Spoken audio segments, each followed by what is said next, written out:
BCom part first, subject ABST, paper business statics, lesson statical average. पिछली class में अपन ने क्वेश्चन नंबर 24 तक कर लिया था। आज इस क्लास में अपन क्वेश्चन नंबर 25 करने जा रहे हैं। क्वेश्चन नंबर 25 देखिए, क्वेश्चन नंबर 25 क्या है? निम्नलिखित समअंकों से मध्य का यानी मीडियन तथा चतुर्थ को यानी क्वार्टाइल की गणना कीजिए। कैलकुलेशन करनी है अपन को। आपको कुछ नंबर्स दिए हुए हैं 1486, 400, 250, 182, 144, 1161, 314, 214, 176, 143, 647, 306, 230, 160, 139, 467। नेक्स्ट 275, 215, 148, 137, 447, 265, 205, 145, 127, 430, 264, 184, 144 और 124। तो ये जो नंबर है कुछ मिक्स में है, मतलब कोई बड़ा नंबर आ गया फिर उसके बाद में छोटा आ गया। मीडियन या क्वार्टाइल्स मतलब चतुर्थक के कोई भी क्वेश्चन अपन सोल्व करते हैं तो उससे पहले मैंने बताया था कि आपको इनको क्रम से जमाना है। या तो इनको आपको असेंडिंग ऑर्डर में जमाना है या आप इनको डिसेंडिंग ऑर्डर में जमाना है। मैं इनको असेंडिंग ऑर्डर यानी आरोही क्रम में जमाकर फिर आगे अपन क्वेश्चन सोल्व करेंगे। तो असेंडिंग ऑर्डर में सबसे छोटा, इनमें सबसे छोटा नंबर जो है 124 है। तो सबसे पहले मैंने 124 लिख लिया। उससे बड़ा 127 है। तो देखिए 127 अपना ये वाला है, ठीक है। इस तरह से अपन को इनको 124 से बड़ा 127, 127 से बड़ा 137, 137 से बड़ा 139, 139 से बड़ा 143, इनमें छटनी करनी है आपको, है ना। और इनको सीक्वेंस से जमाना है, क्रम से जमाना है, असेंडिंग ऑर्डर में जमाना है। पूरे 30 नंबर है ये। तो आपको इस तरह से 30 संख्या है, 1 2 3 4 5 6 7, इस तरह से 30 तक है, 30 तक। इनको असेंडिंग ऑर्डर में जमाना है। उसके बाद में जब भी आप कोई भी सूत्र लगाएं, चाहे आप मीडियन सोल्व कर रहे हो, चाहे आप क्वार्टाइल्स सोल्व कर रहे हो, तो सबसे पहले आप देख लीजिएगा कि क्वेश्चन किस श्रेणी का है, मतलब किस सीरीज का है। मतलब इंडिविजुअल सीरीज मतलब व्यक्तिगत श्रेणी का है, या डिस्क्रीट यानी खंडित श्रेणी का है, या कंटिन्यूअस सीरीज का है, सतत श्रेणी का, ये अपन को देखना है ना। तो ये व्यक्तिगत श्रेणी का सवाल है, इंडिविजुअल सीरीज का सवाल है ये। तो सबसे पहले अपन मीडियन निकाल रहे हैं मध्य का। इसका फॉर्मूला जो व्यक्तिगत श्रेणी यानी इंडिविजुअल श्रेणी के हिसाब से m बराबर n+1 डिवाइड 2। तो n क्या है? नंबर ऑफ डिजिट या नंबर ऑफ आइटम्स, यानी कितने संख्याएं हैं, पूरी कितनी है, 1 से लेकर 30 तक। एक लाइन में पूरी नहीं आ सकती, इसलिए दूसरी लाइन अपन ने यहाँ से शुरू कर लिया ना। 30 संख्याएं हैं पूरी, तो n कितना हो गया? 30 हो गया। तो 30 + 1 डिवाइड 2, 31 में 2 का भाग देंगे 15.5। अब 15 आ जाता तो 15 के सामने 214 अपना आंसर हो जाता मीडियन, लेकिन 15 नहीं आया, 15.5। तो इसमें अपन ये लेंगे 15 + 16, यानी 15 भी नहीं है और 16 भी नहीं है, तो अपन लेंगे 15 और 16, ठीक है। 15 आइटम्स और 16 आइटम डिवाइड 2। तो 15 नंबर की संख्या कौन सी है? 214। और 16 नंबर की कौन सी है? 215। 214 + 2 से 15 डिवाइड 2, 214.5। अतः मीडियन 214.5 है। 1000 मैंने इसलिए लिखा है क्योंकि जो नंबर दिए हुए सब 1000 में है ना। इनके आगे सबके 3-3 जीरो और है, जो इसने लगा नहीं रखा है। क्वेश्चन के अंदर इसने लिख रखा है कि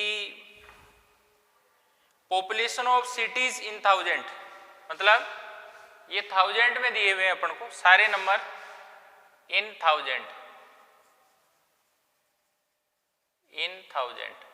यानी ये नंबर कैसे दिए हुए अपन को?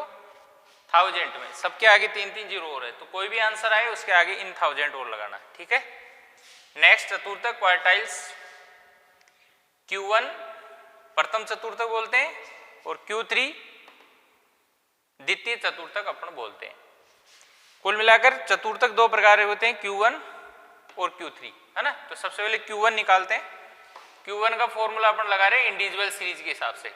तो n+1 डिवाइड 4, देखिए मीडियन में 2 आता है, क्वार्टाइल्स में 4 आएगा ना। n कितना है 30, तो 30 + 1 डिवाइड 4 31/4 7.75 7.75। तो एक तो लेंगे अपन 7 का कितना 144, है ना। तो देखिए ये 7.5 नहीं है, नहीं तो अपन 7 और 8 ले लेते। ये है 7.75। तो इसका थोड़ा फॉर्मूला इस तरह से नहीं होगा मीडियन की तरह। इसमें ये फॉर्मूला देखो किस तरह से होगा। एक तो 7th आइटम ले लेंगे प्लस 7 के ऊपर कितना है 75, 7.75 7.75, तो 0.75 ये अलग से लेंगे। 7th आइटम प्लस 0.75, ठीक है। और 7 से ऊपर है तो 8 - 7, जैसे 6 से ऊपर होता तो 7 - 6, 9 से ऊपर होता 10 - 9, इस तरह से लेंगे। तो 7 से ऊपर है तो 8 - 7 ऐसे लेंगे, है ना। तो 7th नंबर का आइटम्स है 144, 7th आइटम 144, 0.75 का 0.75, ये 0.75 ये है, इसको लिया अपन ने 0.75, ठीक है ना। 8th आइटम कौन सा है 145, ठीक है, माइनस 7th आइटम कौन सा है 144, ठीक है। 144 प्लस 0.75, 145 में से 144 लेस करेंगे तो 1, 144 प्लस 0.75 को 1 से मल्टीप्लाई करेंगे तो 0.75, क्योंकि किसी भी नंबर को 1 से मल्टीप्लाई करते हैं तो उसकी वैल्यू में कोई चेंज नहीं होता है ना। किसी भी संख्या को 1 से गुणा करने पर उसके मान में किसी प्रकार का कोई परिवर्तन नहीं होता है। तो 144.75, 144.75, अतः Q1 144.75 थाउजेंड लगा देंगे, है ना, सबके आगे, आंसर के आगे। Q3, अब इस बात का यही ध्यान रखो आप कि Q1 में हमेशा 0.75 आएगा, क्योंकि 4 का डिवाइड होता है, यहाँ 3 नहीं होता अलग से, है ना। तो Q1 में 0.75 आएगा जो भी आएगा, और Q3 में 0.25 आएगा। तो Q3 वाले में यहाँ 0.25 रहेगा और Q1 वाले में यहाँ 0.75 रहेगा, क्योंकि हमेशा किसी भी संख्या के आगे 0.75 ही आएगा, है ना। तो 0.75 या 0.25 दो ही चीज आएगी। तो 0.75 आए तो यहाँ 0.75 लेना है, 0.25 आए तो यहाँ 0.25 लेना है। चलिए स्टार्ट करते हैं। नेक्स्ट Q3 बराबर 3, ये 3 है ना, इसलिए 3 लिखेंगे। या 1 है तो यहाँ 1 लिखो चाहे मत लिखो, क्योंकि अपन ने अभी बात करी थी कि किसी भी संख्या को 1 से गुणा करने पर उसके मान में किसी प्रकार का कोई परिवर्तन नहीं होता है। तो 3n+1 डिवाइड 4, 3, ये 3 आया Q3, इसलिए 3 लिया अपन ने, ना। तो 3n का मान कितना है 30 + 1 डिवाइड 4, 3 मल्टीप्लाई 30 + 1 31 डिवाइड 4, 3 को 31 से गुणा करके 4 का भाग देंगे, डिवाइड करेंगे 23.25। तो एक तो 23 खुद ले लिया 0.25 प्लस में, और 23 से ऊपर 24 होता है ना, तो 24 - 23, तो 23 24 अपन ने यहाँ निशान लगा लिया 23 का और 24 का। तो 23 नंबर का कौन सा है नंबर 314 प्लस 0.25, ये 0.25 ले रहे हैं ना, यहाँ 0.75 है इसलिए 0.75 लिया था, यहाँ 0.25 लिया है ना। 24 नंबर का 400, ठीक है, और 23 नंबर का कितना है 314 प्लस 0.25, 400 में से 314 लेस करेंगे तो 86, 314। देखिए प्रोसीजर क्या होती है कैलकुलेशन की, सबसे पहले डिवाइड होता है। कोई भी यदि नंबर लिखे हुए तो सबसे पहले डिवाइड करेंगे, उसके बाद में मल्टीप्लाई करेंगे, उसके बाद में प्लस माइनस करेंगे। प्लस माइनस कोई सा भी पहले कर लो, कोई फर्क नहीं पड़ेगा। तो अभी अपन यहाँ देख रहे हैं भाई 314 में पहले 0.25 जोड़ें या 0.25 को पहले 86 से गुणा करें। तो पहले गुणा करेंगे प्लस बाद में होगा। प्रोसीजर क्या है, मैथ का रूल क्या है, सबसे पहले डिवाइड होगा, उसके बाद मल्टीप्लाई होगा, उसके बाद में आप प्लस माइनस करेंगे। प्लस माइनस तो पहले आप कोई सा भी कर लो, कोई फर्क नहीं पड़ता, है ना, लेकिन सबसे पहले डिवाइड होगा, उसके बाद में मल्टीप्लाई होगा, उसके बाद में प्लस माइनस होगा। ठीक है, तो 314 में पहले 0.25 नहीं जोड़ेंगे, ये सबसे बड़ी गलती कर देता कई बार स्टूडेंट्स। तो 314 में पहले 0.25 नहीं जोड़ेंगे, पहले मल्टीप्लाई होंगे, क्योंकि रूल्स क्या है, सबसे पहले डिवाइड करिए, डिवाइड नहीं है तो मल्टीप्लाई करिए, मल्टीप्लाई नहीं है तो फिर प्लस माइनस करिए आप। तो पहले मल्टीप्लाई होगा ये, तो 0.25 गुणा 86 21.5 314, 314 में 21.5 जोड़ेंगे 335.5, अतः Q3 335.5,000। ठीक है, तो ये आपको ध्यान रखना है। इसमें 0.75 का भी यूज हो गया और 0.25 का भी यूज हो गया। इस तरह से अब आप मीडियन और चतुर्थक यानी क्वार्टाइल्स आप आराम से कर सकते हैं, किसी प्रकार की कोई समस्या आपको नहीं आएगी। ध्यान रखना है कि क्वेश्चन को असेंडिंग ऑर्डर में जमा कर ही सोल्व करें। ठीक है, बहुत आसान है। और नेक्स्ट क्वेश्चन जो भी थोड़े मुझे अलग लगेंगे वो नेक्स्ट क्लासों में आपको करवा दिए जाएंगे।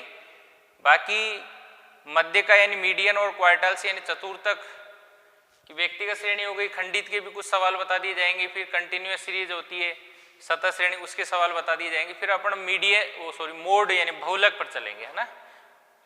ठीक है, तो अब अपन आगे कंटिन्यू बढ़ेंगे, तो आप साथ में एग्जाम्पल्स भी करते रहें, है ना, नहीं तो एग्जाम्पल्स कम से कम 100 से ऊपर 108 के समथिंग एग्जाम्पल्स हैं, तो एक दिन में नहीं होंगे इतने एग्जाम्पल्स। इसलिए मैं बार बार हर क्लास में आपको यही इंस्ट्रक्शन कर रहा हूँ कि आप साथ में एग्जाम्पल्स करते रहें, एक दिन में नहीं होंगे, है ना, बहुत सारे के हैं। और एग्ज़ाम में एग्जाम्पल में से आने की ज़्यादा संभावना है। मेरे पास जो बुक्स है उसमें 112 एग्जाम्पल दिए हुए हैं, 112 एग्जाम्पल यानी 112 एग्जाम्पल, तो बहुत सारे होते हैं 112 एग्जाम्पल्स एक चैप्टर में। इतने ही क्वेश्चन है ना। क्वेश्चन कितने हो गए देखिए, मैं देख के बता देता हूँ एक मिनट।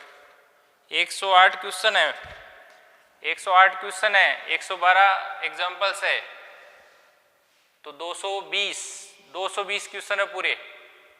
ठीक है ना, तो ये एक छोटा चैप्टर नहीं है, बहुत बड़ा चैप्टर है। और इसी चैप्टर पर पूरी स्टैटिक्स डिपेंड है।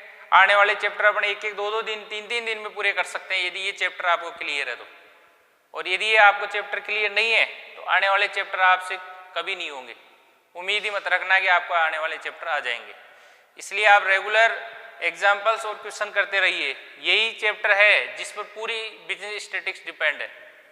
ठीक है ना, तो उम्मीद करता हूँ आप जिस तरह से मैं बता रहा हूँ उस तरह से आप करेंगे। ठीक है ना, केवल मैं आपको बता सकता हूँ, मेहनत तो आपको ही करनी है। ठीक, ओके।